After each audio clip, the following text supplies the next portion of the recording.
Assalamualaikum warahmatullahi wabarakatuh. Selamat pagi teman-teman. Mudah-mudahan di pagi ini pagi yang indah, bahagia, sejahtera, dan sehat selalu, mendapatkan limpahan rahmat, taufik, serta hidayah.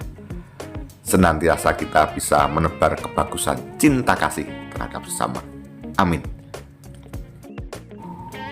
Teman-teman, saya tetap akan konsisten bahwa video-video saya akan tetap bersahaja, sederhana, kemudian realistis. Syukur kalau bisa menghibur, kemudian pada gilirannya syukur kalau memberikan edukasi, baik edukasi tentang apa saja. Tahukah Anda bahwa seniman di kala pentas itu tentu sama dengan profesi-profesi yang lain. Selain untuk mendapatkan cuan, juga pengen pentas yang nyaman, pentas yang menyenangkan, pentas yang menggembirakan. Ya dapat duit, ya gembira. Tentu bahwa seniman-seniman muda lebih nyaman kalau pentas sama-sama dengan seniman muda. Itu chemistry-nya lebih bagus dan seperti bermain peran. Tidak ada kecanggungan, tidak ada ewuh pakewuh dan lain sebagainya. Itu yang harus kita pahami ya teman-teman. Misalnya Mas Akbar ya, kalau pentas nanti bintang tamunya siapa? Ya, yang masih muda, masih seusia dan nanti bisa nyambung, itu pasti senang, semangat. Mau berangkat itu senang. Tapi kalau sudah dipaket kemudian mungkin bintang tamunya itu ya tidak sinkron, ya tentu semangatnya akan berbeda. Ya, seperti itu. Nah, misalnya juga kita Mbak Niken Salindri, jika pentas dengan dalang muda tentu seneng ya. Misalnya suatu hari pentas dengan Ki Yusuf Ansor, atau pentas dengan Gading Pawukir, atau dalang-dalang siapa yang masih muda, tentu akan lebih senang berangkat. Ya, semangat berangkatnya seperti itu. Apalagi kalau suatu hari bisa pentas dengan Mas Akbar. Ya, seperti itu. Bukan berarti saya itu ingin menggiring bahwa Mazda harus pentas dengan Niken Salindri. Tidak, Mazda sudah nyaman dengan pentas-pentas yang sekarang ya, lebih leluasa, lebih mempunyai otoritas. Ya, otoritas, mempunyai keputusan-keputusan yang bebas ya, dengan ya sinden-sinden atau bintang tamu yang selama ini. Demikian juga Niken Salindri mungkin sudah nyaman ya, sukses ya, tetapi kenyataan di lapangan seperti itu, karena dalam pentas itu tetap menemui kejenuhan teman-teman, tetap menemui kejenuhan. Biar tidak jenuh, kata Mbak Elisa Orkaros Alaso yang saya pernah ngomong-ngomong langsung waktu di Kediri, bahwa pentas itu harus berwarna. Misalnya dengan dalang-dalang yang sama itu saja, tetap harus memberikan warna berbeda. Syukur kalau bisa ganti berganti, syukur kalau dengan dalang-dalang seusia, karena kalau seusia itu bahasa-bahasanya nyambung. Kalau anak muda dengan bahasa kekinian, kalau dengan sama-sama streaming nyam rasa getak-getak mboten kita niki semangat kula niki mboten jenengan yang menten iki semangat nggih Mas. Semangat. Oh iya. Mosok wis gak sida. Anu napa niku iki di live streaming gitu. Panjenengan mbok menawa arep salam sapa-sapa. Yo, sapa? Enak ndak? Suara kurang permana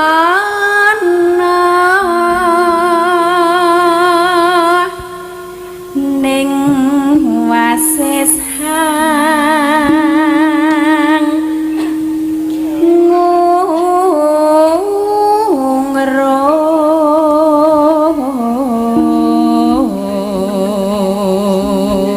Hangungrume artinya apa?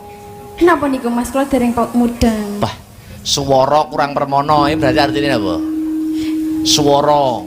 Suarane ora patek, yus mayak-mayak lah. Suarane ora patek apik. Ning wasis sih pinter. Angungrum ki apa? Kenapa niku? Merayu. Nah, suarane ndak patek apik ning pinter ngerayu. Contohnya pripun niku? Duh, Niku nyeritakne sejarah ini Nggih, ku. maksudnya masuk mboten enten contone. Contohnya napa? Ngerayu Maksudnya, deh. tiang setri tapi swantene kan biasa mawon cara mono. Cara mono. Nah, tapi saged merayu ngoten niku lho. Nggih. Kathah to. Ning kula niku kok dereng nate dirayu wong wedok selawase urip. Iya. Masak. Iya. Kondi ki mau, Mbak. Terus no. Oh iya. Ngrom marang. Ayo, sing kemayu. Bendera.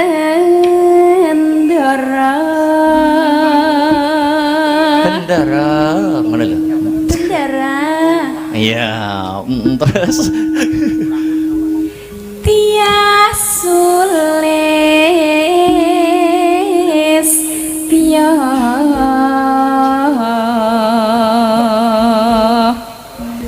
pijer nyincangake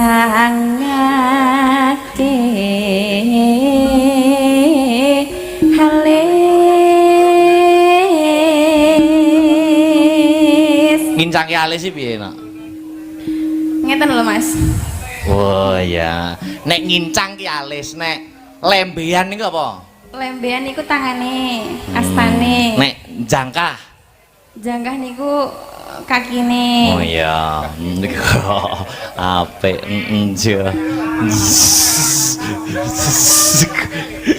Gak wis. Terus ayo. Yuk tibake, heeh. Lah seperti itu contohnya teman-teman, saya selalu masih menggunakan videonya Mas Akbar dengan Mbak Yovika itu kan contoh kan cintanan tidak akan menarik, tidak akan bisa mengalahkan adegan bercinta. Dikala komentar-komentar yang kontraproduktif akhirnya tetap seperti itu. Dan menurut saya ke depan is okay, bebas lebih menggigit lagi karena pendapat-pendapat yang kontraproduktif itu akhirnya tereliminasi sendiri. Karena kalau pendapatnya tidak realistis, yo penonton-penonton yang lain itu yo pinter-pinter gitu. Contohnya seperti ini teman-teman. Ini contohnya juga masih di video Mas Akbar ya. Ini pendapat-pendapat yang ya lucu, saya pandang lucu saja ya. Ini contohnya dari Bayu Rendra ya. Ini ding-ding enak Bayu Rendra ya. Itu videonya tentang pitik-pitian ya, pitik-pitian Mazda dengan Mbak Yovika dan kawan-kawan ya. Di channel lain teman-teman, saya membaca channel wong iji anyar yo diumbul ke. Contohnya nih kan dhisik leh ngumbul ke Akbar sampai sundul langit. Wis bosen di gua gledak lho. Bosen di gua gledak. Berarti tidak mengikuti ya, tidak mengikuti sejarah historinya ya, bahwa putus cintanya itu sing lakoni iki wis ora eling, wis gak popo fan-ne bu fan tenan apa ora iki Bayu Rendra itu cewek apa coba aku ya ngerti ya. Akhirnya dijawab seperti ini teman-teman, jawabnya seperti ini. Ini jawaban dari Riono Kumis. Iki lucu teman-teman. Kok bosen memang Lindri wis pernah di kabar ya. Aku gak pentolo membaca itu teman. Akhirnya Mbak Mama Mia ngomong Riono Kumis dengan seperti itu ya. Ya akhirnya sakit gregetan wong.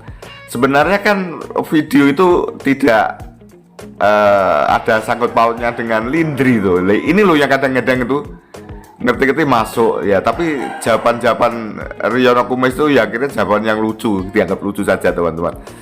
Kemudian yang berikutnya dijawab juga oleh ini yang nanti akan saya jelaskan ya. Kemudian Yudhoyono ini diguak gledak terus bekasnya Akbar ya. Diguak gledak terus bekasnya Akbar dijodohne karo bupati. Kalimatnya ngikuti fans N ya, seperti itu. Jadi seperti itu teman-teman ya.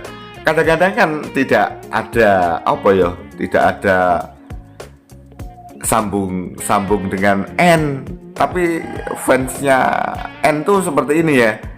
Seperti itu loh teman-teman ya. Di gua geledak terus bekasnya Akbar dijodoh dengan bupati ya, seperti itu teman-teman.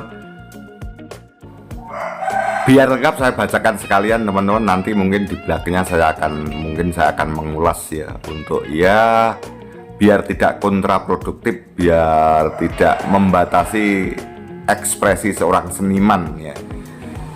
Masalah nanti ada perubahan tidak, itu bukan urusan saya, yang penting saya sudah menyampaikan ya. Ya ini dari Mbak Sori Golinger ya, dari Mbak Sori Golinger. Ini teman-teman dari Mbak Suri Golinger dari Canberra, Australia. Sugeng sonten Om Tris. Sonten Mbak, leres ngendi ke panjenengan. Kenapa ya Mas Akbar seakan-akan kok nggak boleh berteman, bersahabat sama cewek, atau kita bilang kolik gue kerja? Ya terus gimana, berteman di luar panggung katanya selingkuh, guyon di panggung endel, dalang nggak berwibawa. Kadang heran aku Om, netizen Indonesia, apalagi kebanyakan ibu-ibu yang selalu menghujat. Ibu-ibu yang selalu menghujat Mas Akbar.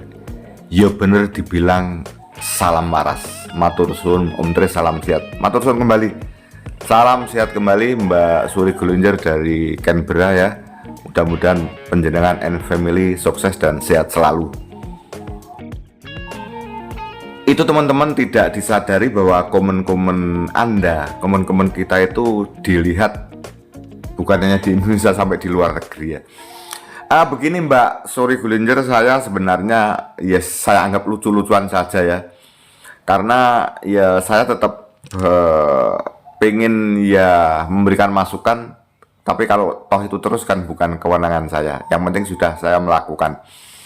Karena yang membuat komentar-komentar seperti itu akhirnya seperti tadi saya tereliminasi dengan sendirinya.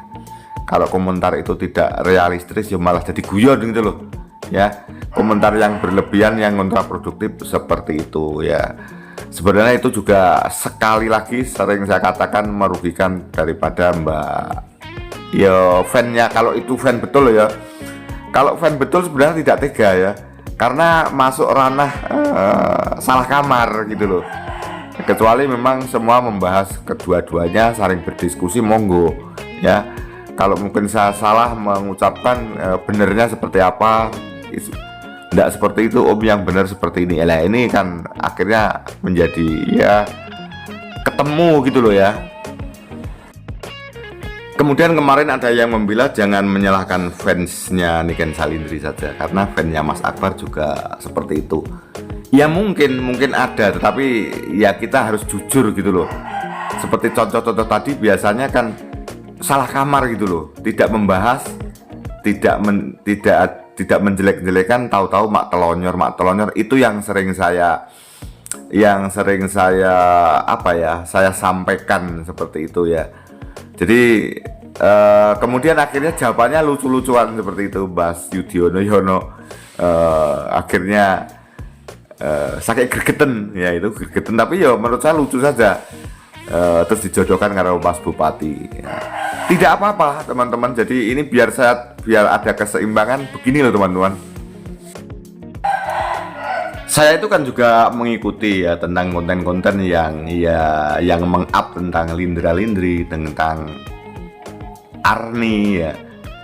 Ya itu sebenarnya sah-sah saja. Ya, jadi waktu itu kan gini, kalau Lindra-Lindri itu yang saya amati pertama, dikala Niken Salindri pentas kemudian ketemu Mas Bob itu kan bagus itu. Bagus, kemudian menghibur ya. Niken Salindri dengan kepiawaiannya ini harus saya akui. Bisa menghipnotis penonton dengan kendel berkomunikasi dengan Mas Lindra. Akhirnya menjadi satu kompensasi dikala sudah putus cinta. Kok Ardi perform dengan Niken Salindri akhirnya belum sukses, itu kan memang faktor luck teman-teman ya. Jadi memang belum beruntung gitu loh. Tetapi menurut saya si Niken Salindri juga berhak gitu loh, berhak berteman dengan siapa saja, dengan Mas Lindra, walaupun lewat media sosial saling mempolo, saling menyemangati. Selama semua itu tidak dijodoh-jodohkan dengan berlebihan, itu menjadi natural, menjadi biasa saja, dan itu menjadi menyenangkan. Seniman juga punya hak untuk gembira, untuk bahagia gitu loh. Oh, aku punya teman, ya, teman tapi mesra, walaupun lewat media sosial saling mempolo, saling menyemangati. Dengan Ardi juga demikian ya.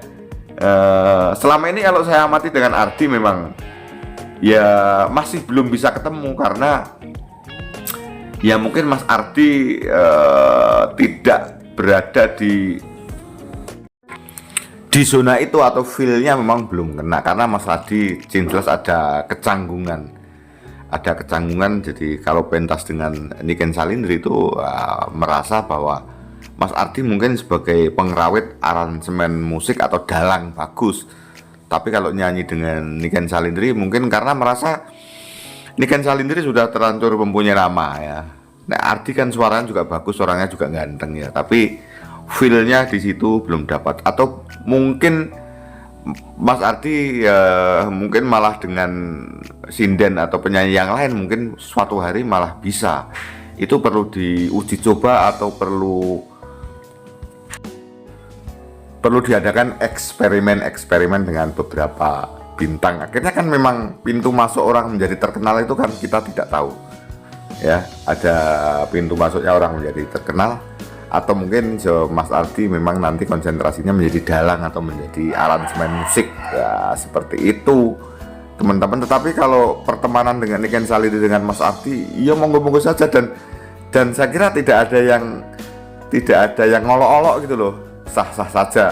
Niken Salindri dengan Mas Lindra juga tidak apa-apa. Yang penting menurut saya jangan berlebihan. Kalau berlebihan nanti kalau kepunting, kasihan ya idola Anda gitu loh. Apapun Niken Salindri juga punya perasaan gitu loh. Sekuat-kuatnya seniman tetap punya perasaan seperti itu. Jadi intinya bahwa jangan membatasi kebebasan berekspresi. Dan kalau punya keinginan jangan berlebihan, yang keinginan itu masih sangat semu dan cenderung dipaksakan. Sesuatu yang dipaksakan tidak akan bagus teman-teman. Kemudian yang terakhir teman-teman, ada yang mengatakan mosok seniman jutaan, seniman kok satu rawawuh. Lah ini kurang bagus. Tentunya siapapun bagi yang di seputaran seniman-seniman muda termasuk Niken Salindri ya, itu keputusan untuk membatasi pentas dengan Masda, walaupun saya tidak menggiring.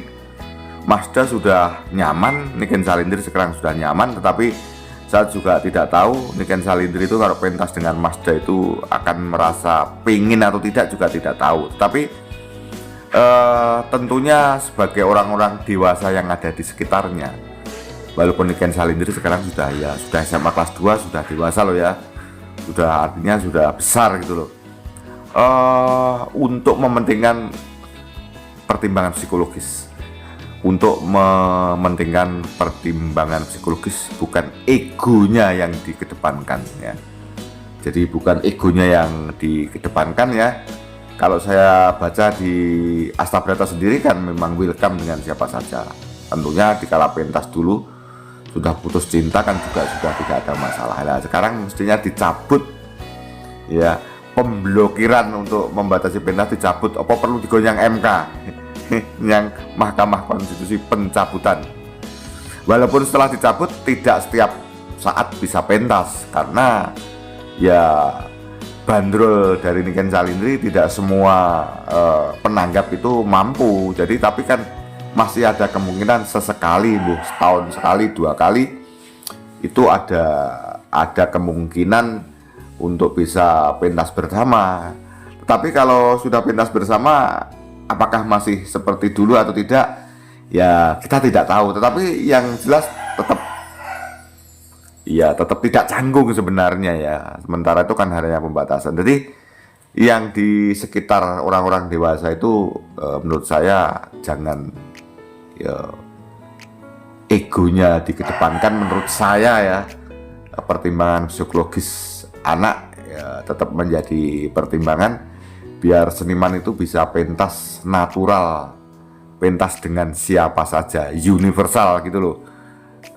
Akhirnya ya menjadi akan lebih baik. Syukur-syukur kalau para netizen itu sudah ngelenggono bahwa di Kelawang saja dibiarkan saja, tidak usah membatasi kebebasan berekspresi dari seniman, baik seniman siapa saja, seniman muda yang tentunya yang nguri-nguri budaya, yang katanya kita harus nguri-nguri budaya. Tapi kalau memang nguri-nguri budaya, kenapa harus memberikan kebebasan berekspresi? Saya kira seperti itu teman-teman yang bisa saya sampaikan ya. Harapannya semua moncer, semua semakin berkembang, budaya tradisi tidak tergerus oleh budaya lain, sehingga mampu menjadi budaya yang menjadi tuan rumah sendiri. Demikian, terima kasih. Wassalamualaikum warahmatullahi wabarakatuh. Sampai jumpa.